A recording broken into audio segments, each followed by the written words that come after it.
আসসালামু আলাইকুম। নবম দশম শ্রেণীর উচ্চতর গণিতের দশম অধ্যায় অর্থাৎ দ্বিপদী বিস্তৃতির আমরা প্রথম দুইটা বেসিক ক্লাস শেষ করেছি। আজকে তৃতীয় বেসিক ক্লাস হবে। আমরা আশা করি আজকেই শেষ হয়ে যাবে বেসিক পর্বগুলো। তো আমাদের যতটুকু বেসিক বাকি আছে তোমরা একটু মনোযোগ দিয়ে দেখে নাও। আমরা আমাদের এখন যথেষ্ট ধারণা আছে এনসিআর নিয়ে, যেখানে এন হচ্ছে পাওয়ার, ঠিক আছে, আর আর হচ্ছে যততম পদের কথা বলবে তার থেকে এক কম লিখতে হয় এখানে। তো আমরা ক্যালকুলেটরে এটা কিভাবে বের করে এটা শিখে আসছি, ক্যালকুলেটরে কিভাবে এনসিআর এর মান বের করতে হয় এটা জানি। আমরা এখন একটু নরমালি এটা ক্যালকুলেট কিভাবে করে এটা একটু শিখে নিব, তার কারণ এটার দরকার পড়বে আমাদের। তোমরা একটু দেখো, আমরা ধরে নিলাম 5C3 এর মান ক্যালকুলেটর ছাড়া বের করব।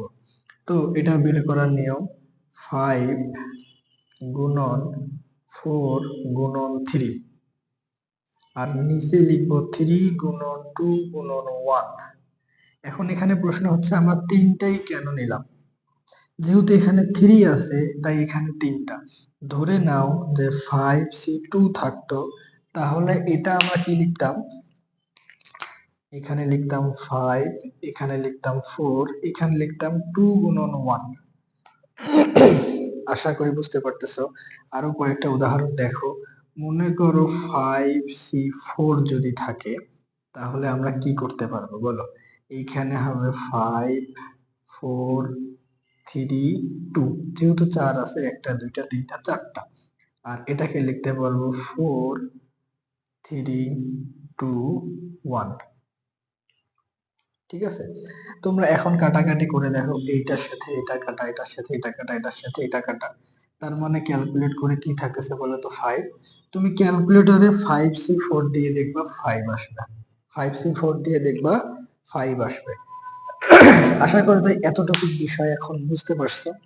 এখান থেকে আমাদের কিছু বিষয় শেখার আছে, তোমরা একটু দেখো। আমরা এই জায়গাটাকে লিখতে পারবো 2 ফ্যাক্টোরিয়াল। মনে করো 3 ফ্যাক্টোরিয়াল যদি থাকে, এটাকে লেখা যাবে 3 গুণন 2 গুণন 1। 4 ফ্যাক্টোরিয়াল যদি হয়, এটাকে লেখা যাবে হচ্ছে 4 গুণন 3 গুণন 2 গুণন 1।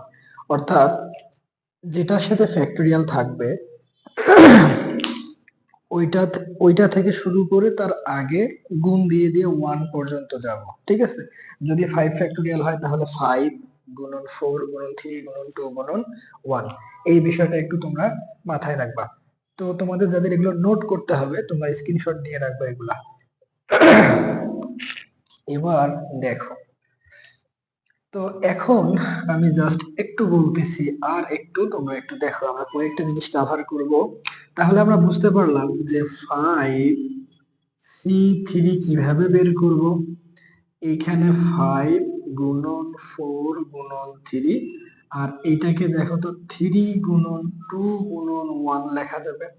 তো এটাকে যদি আমরা একটু ভালো করে লিখি 5 গুণন 4 গুণন 3, আর এইটাকে 3 ফ্যাক্টোরিয়াল লেখা যাবে। আচ্ছা, এবার বিপদ আসলে আমাদের কখন হবে? এখানে 5 দেয়া আছে, কোনো সমস্যা না। এবার যদি আমাদেরকে NC3 দিয়ে দেয়, ধরো যদি NC3 দিয়ে দেয়, তাহলে একটু আমাদের জন্য বিপদ হবে। সে বিপদ থেকে কিভাবে কাটায় উঠতে হবে তোমরা একটু দেখো। আমরা এই জায়গায় আসলে কি করছি এটা একটু দেখো। আমরা 5C3, তো এটাকে আমরা কি লিখছি 5 গুণন 4 গুণন 3, আর এইটা ছিল 3 গুণন 2 গুণন 1। তো এইটাকে আর একটু ক্যালকুলেট করা যায় কিনা তোমরা ভালো করে দেখো। আমি এটাকে 5, 4টাকে 5 মাইনাস 1 লেখা যাবে, এবং 3টাকে কি লেখা যাবে বলতো 5 মাইনাস 2 লেখা যাবে, আর এইখানে যেটা আছে এটাই লেখো। অর্থাৎ আমি এখানে 3 ফ্যাক্টোরিয়াল দিলাম, ঠিক আছে। তো এখানে যদি 5 এবং 5 এর আগেরটা, আগেরটা হতে গেলে কি যেটা হবে তার সাথে 1 মাইনাস করতে হবে, এবার তার আগেরটা তাহলে 2 মাইনাস করতে হবে। ঠিক আছে, এই ব্যাপারটা একটু মাথায় রাখো। তাহলে আমরা এই 3 দেখেই বুঝতেছি যে লবের মধ্যে 3টা গুণ আকারে থাকবে। কিন্তু সেটা হবে কি? n n-1 অর্থাৎ n এর আগেরটা, এরপর n-2 অর্থাৎ তার আগেরটা, আর এখানে কি হবে বলো তো? 3 ফ্যাক্টোরিয়াল। তাহলে এই যে এনসি টাইপের যে ব্যাপারটা, এটা তোমরা আশা করি বুঝতে পারছো যে যদি 5c3 কিভাবে ক্যালকুলেটর ছাড়া আমরা নরমালি ক্যালকুলেট করব, হাতে কলমে করব কিভাবে, এটা বুঝতে পারলাম। 5 অর্থাৎ এটা যদি n হয়ে যায় সেক্ষেত্রে একটু বিপদ ছিল, তো এই বিপদটাকে আমরা কিভাবে কাটায় নেব এটাও তোমরা বুঝতে পারছো। আর এটা একটু মাথায় রাখবা, তার এখন সৃজনশীলে এইগুলো কিন্তু ব্যবহার করে কাঙ্ক্ষিত ফলাফলটা বের করতে হয়, যেটা চায় ওরা। তো আশা করি তোমরা এটা বুঝতে পারছো। এবার আমরা আরেকটা বিষয় নিয়ে আলোচনা করব, সেটা দেখো। এবার আমরা যে বিষয়টা নিয়ে আলোচনা করব, সাধারণ পদ নির্ণয়। সাধারণ পদ নির্ণয়।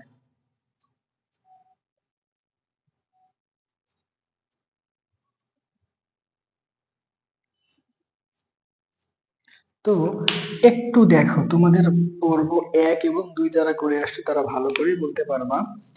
এই যে a প্লাস বি, মনে করো এখানে দেওয়া থাকলো 100, ধরে নাও, এত বড় দেয়া থাকে না, এরপরেও এটার এত এর যদি মনে করো আমাদেরকে 50তম পদ বের করতে বলে, কততম পদ? 50তম পদ। তো তোমরা মানে তোমাদের বেসিক থেকেই জানো যে এখানে পাওয়ার যদি 100 হয় তাহলে পদ সংখ্যা কত হবে? পাওয়ার যদি 100 হয় তাহলে পদ সংখ্যা কত হবে? 101টি হবে। 101টি হবে। তো আমরা কি 101টি লিখে তারপর 50তম পদ বের করব? এটা কি আদৌ সম্ভব? এটা তো সম্ভব না। সেক্ষেত্রে কি করতে হয়? আমরা গত পর্বগুলোতে আলোচনা করে আসছি যে যততম পদ হয় সি এর নিচে তার থেকে 1 কম হয়। যততম পদ সি এর নিচে তার থেকে 1 কম হয়, আমরা কিন্তু এই বিষয় মানে বেসিকটা পড়ে আসছি। সেক্ষেত্রে তুমি দেখো তো, এইটা কি তাহলে হবে 100 সি, যেহেতু 50 তাহলে এখানে কত হবে? 49। অথবা আমরা এটাকে 50-1 লিখতে পারবো। এরপর আমরা কি বলছি, প্রথম পদের পাওয়ার কিভাবে সিলেক্ট করতে হয়? 100 মাইনাস উপরেরটা মাইনাস নিচেরটা, অর্থাৎ 49। দ্বিতীয় পদের পাওয়ার কিভাবে সিলেক্ট করতে হয়? দ্বিতীয় পদের পাওয়ার সিলেক্ট করতে হয় সরাসরি নিচেরটা বসায় দিতে হয়। এটা তুমি বুঝতে পারছো? তাহলে কোনো একটা বিস্তৃতি যত বড়ই দেয়া থাক না কেন, এর সাধারণ পদ, হুট করে একটা পদ যদি বের করতে বলে তাহলে আমরা এইভাবে বের করতে পারবো। এগুলো কিন্তু এত বড় মান দেয় না, কিন্তু আমরা বেসিকটা একটু স্ট্রং করার জন্য দিয়ে শিখতেছি। ঠিক আছে, এবার তুমি ধরে নাও আর একটা শিখে আমরা এটা শেষ করবো, এই কথা, এই বেসিকটা। মনে করো 60তম পদ বের করতে বললো, তাহলে কি হবে বলো তো? 100 সি 60-1, প্রথম পদ হবে হচ্ছে 100-59, তাই না? দ্বিতীয় পদটা কত হবে? ডাইরেক্ট 59 বসায় দিবা। তাহলে ব্যাপারটা বোঝা গেল কিভাবে সাধারণ পদ নির্ণয় করতে হবে। ঠিক আছে, এবার আমাদের টপিক হচ্ছে মধ্যপদ নির্ণয়।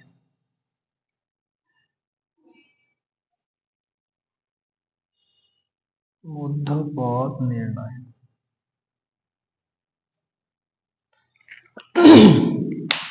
এর অর্থ হচ্ছে কোনো একটা বিস্তৃতি, যদি একটা দ্বিপদী বিস্তৃতি করতে বলে, তো ওই বিস্তৃতি করার পর মধ্যপদ দরকার হতে পারে। এই মধ্যপদটা আমরা বের করবো কিভাবে?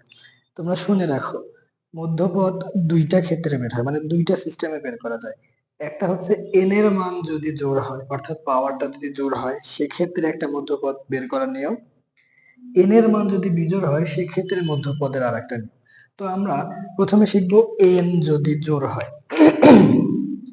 এন জোড় হলে, এন জোড় হলে মধ্যপদ হয় একটি। এন জোড় হলে মধ্যপদ হয় একটি। আমি ব্যাখ্যা করতেছি, তোমরা একটু দেখো। এন জোড় হলে মধ্যপদ হয় একটি। আচ্ছা, ব্যাপারটা কিভাবে ক্লিয়ার করে? আচ্ছা দেখো তো, আমরা পড়ে আসছি না, এ প্লাস বি যদি স্কোয়ার হয়, এটাকে তোমরা কিভাবে বিস্তৃত হয় বা এই সূত্র তোমরা সবাই জানো। তো দেখো তো যখন পাওয়ার 2 ছিল তখন এই যে 2ab যে মানের যে পদটা আছে এটা মধ্যপদ, তাই তো? আচ্ছা, তো এখন এই মধ্যপদটা আসলে নির্ণয় করতে হয় কিভাবে? একটু দেখো মধ্যপদটা আমরা নির্ণয় করব কিভাবে। আমাদের দ্বিতীয়তম পদটা মধ্যপদ নির্ণয় করতে হবে। আসলে মধ্যপদ নির্ণয়ের সূত্র হচ্ছে n/2 প্লাস 1 তম পদ, এততম পদ।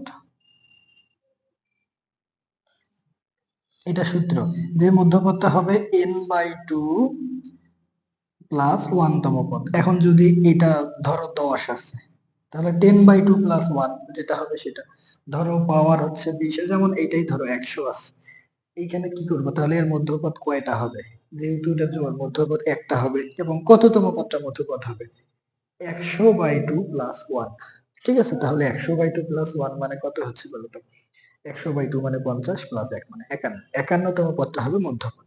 তো আমরা এটার ক্ষেত্রে একটু দেখো তো, এখানে আমাদের পাওয়ার কত ছিল? পাওয়ার ছিল 2, নিচে 2 প্লাস 1। তাহলে দেখো তো 1 প্লাস 1 তম পদ অর্থাৎ 2তম পদ, অর্থাৎ 2তম পদ। আচ্ছা, এবার আমি এইটা মিশিয়ে দিলাম। তোমাদের যাদের লাগবে এটা, এই বেসিক গুলো তোমরা নোট করবা, তোমরা একটু স্ক্রিনশট দিয়ে রেখে দিবা। এবার এন বিজোড় হলে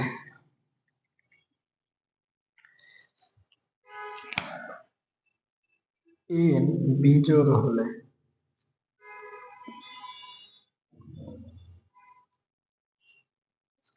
এন বিজোড় হলে মধ্যপদ হয় দুইটা। এন বিজোড় হলে মধ্যপদ হয় দুইটা। তোমরা দেখো তো এটা পড়ে আসছি না? A cube 3a² b 3ab square b cube. তাহলে তুমি একটু খেয়াল করে দেখো, এই যে লাল কালার গুলোর দিকে একটু লক্ষ্য করে দেখো, এটাও মধ্যপদ এটাও মধ্যপদ। তাহলে এখান থেকে একটা সিদ্ধান্ত নেওয়া যায় যে এন যদি বিজোড় হয় তাহলে মধ্যপদ কয়টা হয়? দুইটা হয়। এখন এগুলো কিভাবে বের করব দেখো। মধ্যপদ, প্রথম মধ্যপদটা বের করতে হয় কিভাবে? n-1 ডিভাইডেড 2 প্লাস 1 তম পদ। ঠিক আছে, কিভাবে? তাহলে দেখো তো এটা কিন্তু দ্বিতীয় পদটা মধ্যপদ না, তাহলে এখানে আমাদের পাওয়ার কত? 3-1 ডিভাইডেড 2 প্লাস 1 তম পদ। তাহলে দেখো কত হচ্ছে? 2/2 প্লাস 1 তম পদ অর্থাৎ 2তম পদ। দেখো দ্বিতীয় পদেই আছে, এই যে লাল দাগটা দেখো, দ্বিতীয়তম পদটা মধ্যপদ, কিন্তু তৃতীয়তম পদটা মধ্যপদ হবে। তাহলে যদি n বিজোড় হয় সেক্ষেত্রে এইটা দিয়ে প্রথম মধ্যপদটা বের করে ফেলবা, আবার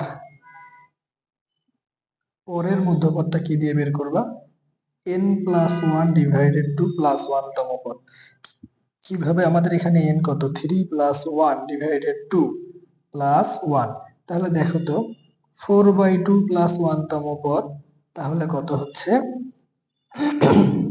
কাটাকাটি করে দেখো, 2 প্লাস 1 অর্থাৎ 3তম পদ। তাহলে আর একটা ফর্মুলা এই যে এটা। তাহলে n বিজোড় হলে প্রথম মধ্যপদটা বের করবা n-1 ডিভাইডেড 2 প্লাস 1 তম পদ, যেখানে n টা হচ্ছে পাওয়ার, এবং পরেরটা বের করবা n+1 ডিভাইডেড 2 প্লাস 1 তম পদ দিয়ে। এটা হবে দ্বিতীয়টা। আর যদি মধ্যপদ মানে n টা যদি জোড় হয় সেক্ষেত্রে একটা, সেটা বের করবা n/2 প্লাস 1 তম পদ। আমাদের বেসিক আরো কিছু আছে, কিন্তু মোটামুটি বিষয়গুলো আমরা কমপ্লিট করার চেষ্টা করে আসছি এই 3টি পর্বের মাধ্যমে। এরপর আমরা গুরুত্বপূর্ণ কিছু ম্যাথ সলভ করব এই অনুশীলনের। এরপর হচ্ছে আমরা সৃজনশীল সলভ করবো। ধন্যবাদ সবাইকে।